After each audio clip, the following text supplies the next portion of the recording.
Okay, so we're continuing in our series on the Apostles' Creed. And since this is my first one, I thought I might talk a little bit about creeds in general. In predominantly oral societies, if you had something important, you recited it, which meant that you kept it. And the Apostles' Creed was something recited often. I grew up reciting it every week in church. So I didn't think it was written by Rich Mullins, as some could easily do if that's how you heard it. But it's been the essence, the mere Christianity, if you like, that has united Christians for thousands of years. It's not really a substitute for personal faith. It doesn't make you a Christian saying it, but it's something that Christians have done for a long time. It's meant to be said with passion. A little bit like this. A battle cry. Or maybe like a vow, announcing to anyone who's listening, God, the devil, the world, ourselves, who we are. And when we do it, we stand with those who've done it for so long. And the I that's saying it is the body of Christ across history. And the believe, remember, Al's been talking about the idea of faith, that it's not just understanding, but it's a posture of trust, commitment, and action and obedience. Ancient truth for a new life. I listened to an evening series that a church in the States did on the Creed. And the pastor got them each night to stand up and he shouted at them, Christians, what do you believe? And to begin with, they were a little bit trepidatious, but by the end of the series, once it had some rich meaning, they were shouting it out. Al and Dave have talked about the Creed being a firm foundation for a faith adventure. Not dry theology, but something living and dynamic that we put on the road every day. With that said, here's my little bit. He suffered under Pontius Pilate, was crucified, died and buried. Well, I've been annoying lots of people for a few weeks now asking, what in the world is Pontius Pilate doing in the Creed? God makes sense, Jesus of course, even Mary. But what is Pontius Pilate doing in the Creed? Fair question. Maybe we should step back and ask, what do we know about Pontius Pilate? Let's brainstorm. You tell me, what do you know about Pontius Pilate? It'd be good to have Dave here, but we've got Nikki, which is just as good. You've been listening. I think it might be off. Oh no, it's good. So what do you know about Pontius Pilate? He had some sort of conscience. He had a conscience. He tried to do the right thing. He was powerful. He had a good wife. I think he had a lot of power. He himself wasn't powerful, but he had a lot of power in control. Okay. He had the authority of Rome. He represented Rome in the province of Judea as the governor, the fifth Roman governor of the province of Judea, appointed by Caesar. Which Caesar? Tiberius. Where's Dave when we need him? In AD 26. Yeah, what else do you know? Where did he come from? You can travel to a little village in Spain that has the House of Pilate. You can save your money, it's not where he came from, but they love him there. He came from province of Samnium in central Italy. Fairly wealthy family, a military background. He was from an equestrian class, which isn't so much about horses as about a social status, a little bit below a lord, if you like. So how would you feel if you got posted as the governor of Judea? Is that like being given the US ambassador role for Australia? No, it's more like the ambassador to Latvia or Iceland or something like that. It's a backwoods posting. It's not a great one. The neighbour in Syria, the governor of Syria, was a prestigious role. He was given a legion of troops. That's over 5,000 troops. The governor of Judea had what we call ancillary forces. So it's not a great posting. The emperor told him his instructions were, what do you think his instructions were? Keep the peace. Number one, Pax Romana. Keep the peace. What else? What else were his duties? Keep the Jews under control. That sounds easy. Have you met any Jews? Yeah, keep the people under control.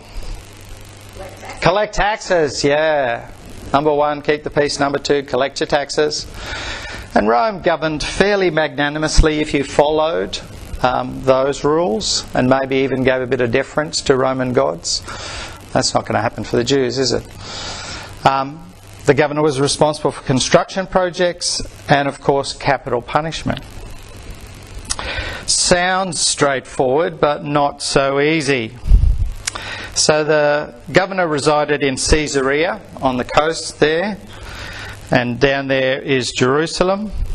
It's about 120 kilometres, an hour and 3/4 in a car.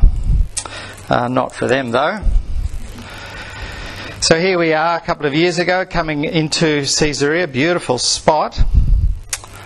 There's just an ad testing the integrity of the pillars. We came across this, which is a replica of a limestone piece that was found in 1961 by a team of Italian archaeologists. I'll blow it up a little bit bigger for you. Can anyone read it?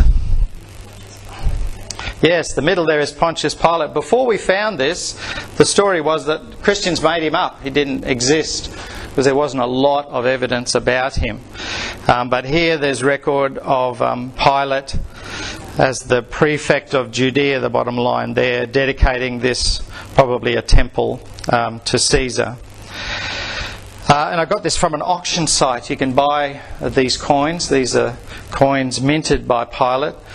As I said, the governor in Syria was missing for the first 6 years of Pilate's time there, which meant that minting of coins fell to Pilate.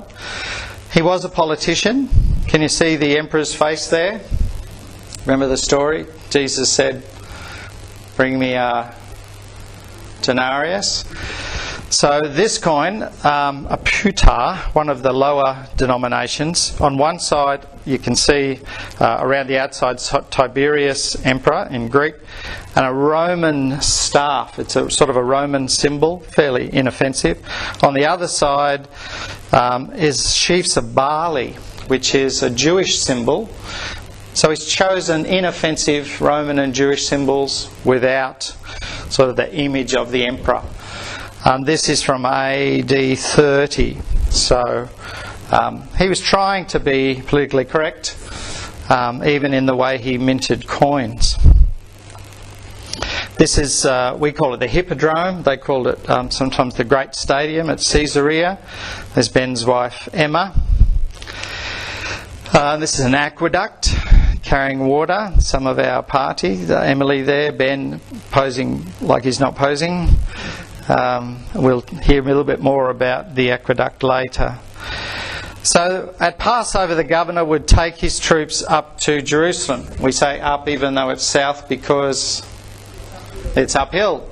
Why? If you were the Roman governor, why would you take your soldiers to Jerusalem at Passover? Yes? Calm, peaceful people? Yes? There was almost always trouble at Passover with the Jews. Why was there always trouble at Passover with the Jews? Think about the message of Passover. What happens at Passover? Deliverance from an occupier, isn't it? So the very sort of heart of the message of Passover is a bit presumptuous against an oppressor. So here they are marching. 3 days solid march probably. Those little narrow streets in the old city, if you've walked them. You can imagine the Roman cohorts arriving. What was it like for Pilate to govern the Jews? So to answer that, I'm going to give you 2 numbers and 4 stories. So we said that the governor at Judea had ancillary forces, 6 cohorts. 2 in Jerusalem, 1 at Caesarea, 2 infantry and 1 more cavalry across the province. About 500, 6 by 500, 3,000 troops. So how many Jews in Jerusalem at Passover? 2.5 million Jews. Just let those two numbers sink in. Sandy said he was powerful. He represents Rome. That's true, isn't it? 6,000 troops, 2.5 million Jews. So, 4 stories. So the first one comes from Josephus, the Jewish historian, and tells about Pilate, the procurator, moving the army from Caesarea to Jerusalem to take their winter quarters there. And the idea is that this happened shortly after Pilate took on his role. What year did he take it on, Jonathan? AD 26.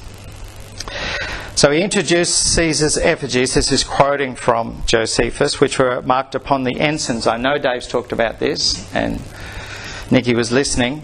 So as they marched into the city, they had their banners up. Apparently former governors got them to take their banners down as they marched into Jerusalem. But Pilate either didn't think of it or didn't know about it. Josephus says he was sneaky about it because they arrived at night, but I just think they arrived at night. It was 3 solid days' march. But it upset the Jews. It was an offence to have a graven image set up in the city. So an angry mob gathered around Pilate's place in Caesarea, and they stayed there for 5 days. Pretty annoying for Pilate. So he gathered them to the Hippodrome, what Josephus calls the Great Stadium. He's saying that he's going to answer them. You can imagine that Hippodrome filled with Jews. So what he did was he gave a signal to his soldiers and they surrounded all the protesters. A ring of troops 3 deep. The Jews were struck dumb. Then Pilate signalled the soldiers to draw their swords. And as one, what did the Jews do? They bent down and bared their necks, saying, "Hack away." That's pretty gutsy, isn't it? And what did Pilate do? He thought, holy crap, who are these people? How do you govern someone who's prepared to die for what they believe in? He backed down and he had the standards taken down. So round 1, if you like, goes to the Jews. Pretty gutsy, isn't it? Second story is about that aqueduct. We said that the governor had the job of construction projects and he built that aqueduct, but he used the temple treasury to build it. Bit of a no-no.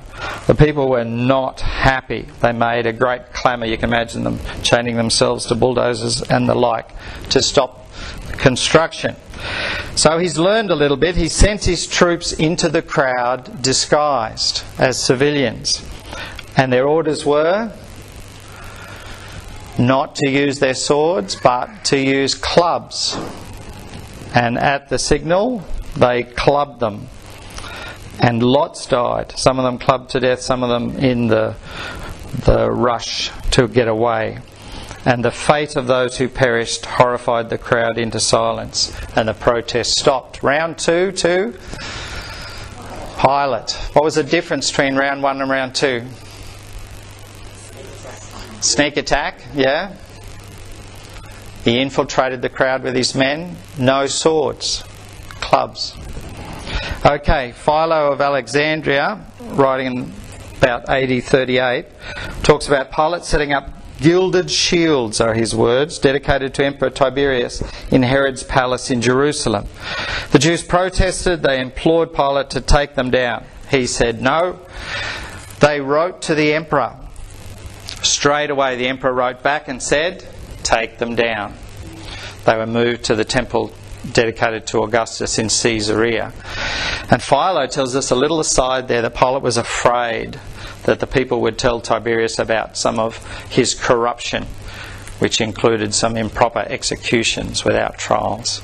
So round 3, how did they win round 3? They went over his head, didn't they? And Pilate got in trouble. Now, between story 3 and story 4, guess what happens? The trial of Jesus. Story 4, again from Josephus. In AD 36, how long has he been there by then? 10 years. a group of Samaritans rushed to Mount Gerizim. Remember, the Samaritans thought Mount Gerizim was the holy place? Remember that discussion with the Samaritan woman at the well? There was a guy who was supposed to be the reincarnation of Moses. He was this crazy prophet and people were rushing to him. It's got a bad feel, hasn't it? So what did Pilate do? He sent a detachment of cavalry and heavily armed infantry and they massacred them. The prisoners they took, anyone who he thought was a leader or even influential, he had killed. So pretty heavy-handed. And what happened? The Samaritans complained. Syria had a governor now, and Pilate was recalled to answer for what he'd done, and Marcellus took over Judea. We don't really know what happened for sure after that. We think he got back to Rome, but Tiberius died along the way and Caligula is emperor by the time he gets there. Okay, so you're getting a bit of a feel for what it's like to rule the Jews. That's the backdrop. So Pilate and Jesus, what happened between them? Jonathan read beautifully some of the interaction there. We go back up a little bit here to the start of it. John's telling us early in the morning the Jews are coming to Pilate. To avoid ceremonial uncleanness, they don't come into the palace because they want to eat the Passover later. So there's that crazy sort of religiousness. Pilate comes out and says, what are the charges? Fairly normal thing. And what do they say? They list the charges. If he weren't a criminal, we wouldn't have brought him. What sort of an answer is that? You imagine in court, what are the charges? Well, if he wasn't a criminal, we wouldn't have brought him. Pilate's thinking, what? This is stupid. This is crazy. All right, take him yourselves then if you got some crazy thing against him. And they said, no, we can't execute him. So already he knows something strange is going on. He goes inside, he interviews Jesus. Jesus doesn't seem to be very threatening at all. He claims to be a king but not of this world. So Pilate comes out and says he's innocent. He's not guilty of any charge. But it's Passover. Pilate reminds them that they are able to have a pardon for a prisoner. How about I release this guy? And they say, give us Barabbas. What does Barabbas mean? You know enough to work it out. What's Barabbas' name mean? Abba's father. Bar is son of. Barabbas is son of the Father. So the first one that Jesus died for, if you like, was the Son of the Father. The Son of the Father dies for Barabbas. That's another sermon probably. So they said, no, we don't want Barabbas. We want Barabbas released. We want Jesus crucified. So Pilate has him flogged or scourged. And there's the taunting that Jonathan read about. And he comes out and he displays him having been scourged. And says, here is the man. And they say, crucify. You take him and crucify him. I find no basis for a charge. He said this a few times now. He hears that he claimed to be the Son of God. He goes and interviews him again. Jesus said, you don't have any power except what's given to you from above. From then he tries to set him free. Now he's already been trying to set him free. John tells us from then on there were more attempts. But what's going on here? The Jews say anyone who sets this man free is no friend of Caesar. What are they saying? We'll write to him again. We've done it before, we'll do it again. So that threat is there. And then there's this amazing exchange. Do you really want me to crucify your king? And they say, we have no king but Caesar. These are the guys that bared their necks out of stubborn religious pride, not wanting to compromise their Jewish faith. And who's their king? King of the Jews is supposed to be God. We know that from the Old Testament. But they say, we have no king but Caesar. Pilate's jaw must have hit the floor. What is going on? This is crazy talk, knowing these guys. But he hands them over. Matthew says it nicely. The turning point comes here When Pilate saw he was getting nowhere, instead of getting nowhere, what was happening? A riot was starting. What were those two numbers? 3,000 troops, 2.5 million. Now, they're hardened Roman troops. How many? 10 to 1? 100 to 1? What are the odds if you do the maths? Too many. Too many to 1. So it's not just being politically correct. You could well imagine the Jews have rioted before, they rioted after this. You could well imagine Pilate fearing for his life. If you count his attempts to set Jesus free, Luke records 3 times that he pronounces his verdict, not guilty. The whole thing with Herod, what do you think's going on there? As soon as he heard he was a Galilean, off to Herod.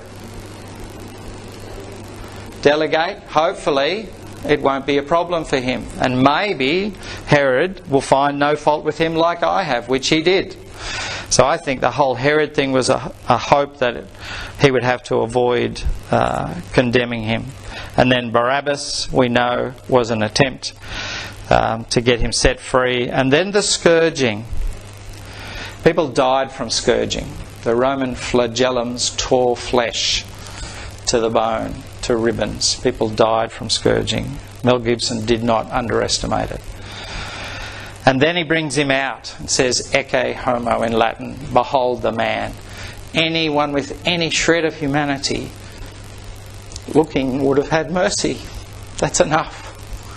But what do the Jews say?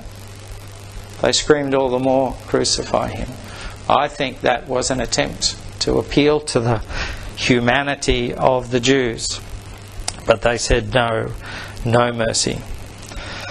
From then on, John said, Pilate tried to set him free. So there's lots and lots of attempts, aren't there? Did he have power?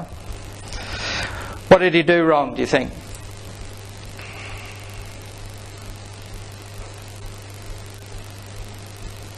He gave in the end. He appeased the crowd.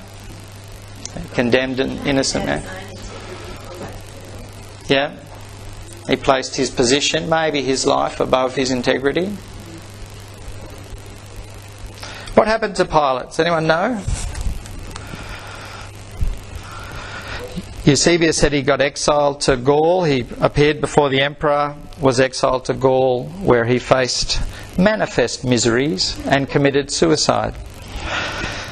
We think that was partly in response to a non-Christian evangelist in the early 2nd century who one of his arguments against Jesus being God was that nothing bad happened to Pilate. He said if Jesus was God, surely something bad would have happened to Pontius Pilate. Interestingly, by about the 4th and 5th century, the Eastern Church start to look upon Pilate and his wife quite favourably. The story emerges of him and his wife testifying to the emperor about Jesus, having become Christians. As a result, being beheaded, and an angel appears, proclaiming with a loud voice, saying, all nations will bless Pilate, because prophecies about Christ were fulfilled under his rule. He took his severed head away with him, and then Pilate was buried in a tomb next to Jesus' tomb. So that's the Coptic Ethiopian Church's view, and 25th of October is St. Pilate's Day. They remember. And they actually look on the hand washing as a good thing. There's a theory that at the end of 2 Timothy, where Paul sends greetings from Claudia, that might be Pilate's wife. Okay, back to the question we asked earlier. Why do you think Pilate is in the Creed? What do you think? It's historical. Yes, Augustine says it anchors the events in a time and a place. So what? Why does that matter? It's true. Your salvation has a date. It happened. It really happened. The creed is about doctrine, yet at the centre of the creed is a story that really happened. Thing about history, you can't change it. It's accomplished. He suffered and died, and it's done. Someone has said that without Pilate and this bit, there's no sin in the creed. Interesting. Someone has said Pilate represents the state. He wasn't killed by natural disaster. Evil men petitioned the human authorities of the day, and the state endorsed the execution. Sometimes you can think that the state's a good thing. We might have Christian people in the state, but the kingdom is not the state. Generally, the state has opposed the kingdom historically. Someone else has said, maybe Pilate represents you and me. Can you relate to trying to do the right thing right up until it costs you too much? It's a very human thing to do, isn't it? The last little bit. Crucified, dead and buried. Rolls off the tongue, but the suffering needs to be measured, doesn't it? Scourging, we said, can be fatal. Crucifixion was literally supposed to be a fate worse than death. A fate worse than death. A shame-based fate. People were stripped naked, exposed, tormented. That was the whole point of crucifixion. It was supposed to be horrible. What's happening here?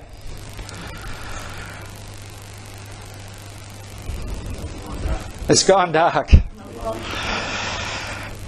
Darkness for 3 hours. Here's how Luke says it. About noon, darkness came across the whole land till 3. We've had some impressive dust storms, haven't we? Did anyone think, like Luke says, the sun stopped shining? Do you think they had dust storms in their day? Sandstorms? Sure they did. They knew what they were like, and this was not that. The sun just stopped shining. Someone said it's like the opposite of the Transfiguration. Could it have been an eclipse? Why not? Eclipses don't last 3 hours. Any other reason? It was Passover. Passover happens at full moon. Every time. Do you need the little diagram? So for an eclipse, moon's got to be on that side. For full moon, the moon's got to be on the other side. So you can't get an eclipse at a full moon. It was just dark. The sun stopped shining. Joseph of Arimathea asked Pilate for Jesus' body, and he's given it. They make preparations, and he's placed in a new tomb, and a guard was put over it. And that's the end of my bit. I wonder what happened. You'll have to wait 2 weeks. We said that we want the creed to be a firm foundation for a faith adventure. Where's the faith adventure in that? Where's the faith adventure in suffering and dying?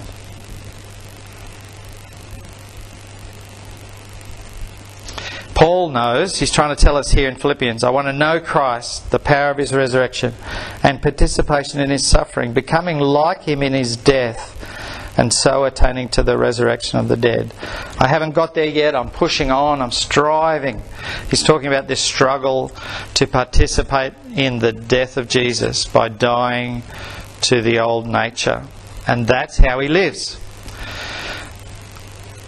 You could have a look at this verse in Colossians, which is a little tucked away verse that's quite powerful. I rejoice in what I'm suffering for you, and I fill up in my flesh what is still lacking in regard to Christ's afflictions for the sake of his body, which is the church. What is lacking in regard to Christ's afflictions, Christ's suffering? I thought it was complete. Paul uses this phrase a few times, once when talking to the Philippians about Epaphroditus. So you remember the story, Paul was in Rome, the church cared for him, and they sent Epaphroditus with a care package, remember? Some M&Ms and stuff. And he nearly dies, remember that? And Paul says to them, honour Epaphroditus, because he risked his life to fill up what was lacking in regard to your care for me. Same phrase.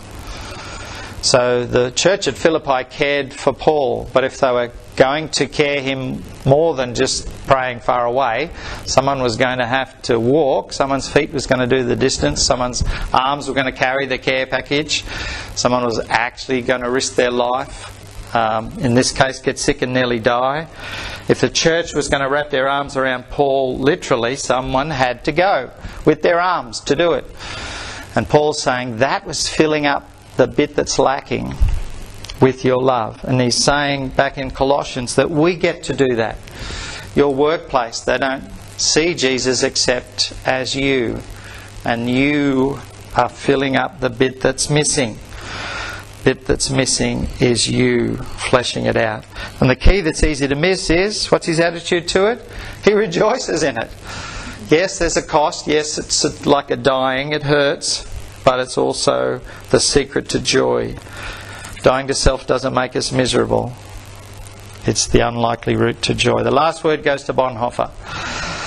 The cross is laid on every Christian. The first Christ suffering which every man must experience is the call to abandon the attachments of this world. It's the dying of the old man. That's what he calls the old nature, the flesh, self. That is the result of the encounter with Christ. As we embark on discipleship, we surrender ourselves to Christ in union with his death. We give our lives over to death. Thus it begins. The cross is not the terrible end to our otherwise God-fearing and happy life, but it meets us at the beginning of our communion with Christ. When Christ calls someone, he bids them come and die. It might be the death of the disciples who had to leave home and work and follow him, or a death like Luther's, who had to leave the monastery and go into the world. But it's the same death every time. Death in Jesus. Death at the old man at his call. The creed is our call to arms. Pilate was simply a politician who tried to do the right thing right up until too much was threatened. We can relate to that. Jesus died in history. Our salvation has a date, so that we might live the richest, fullest life we can live, where we learn, like Paul, to die to the old nature and live to Christ.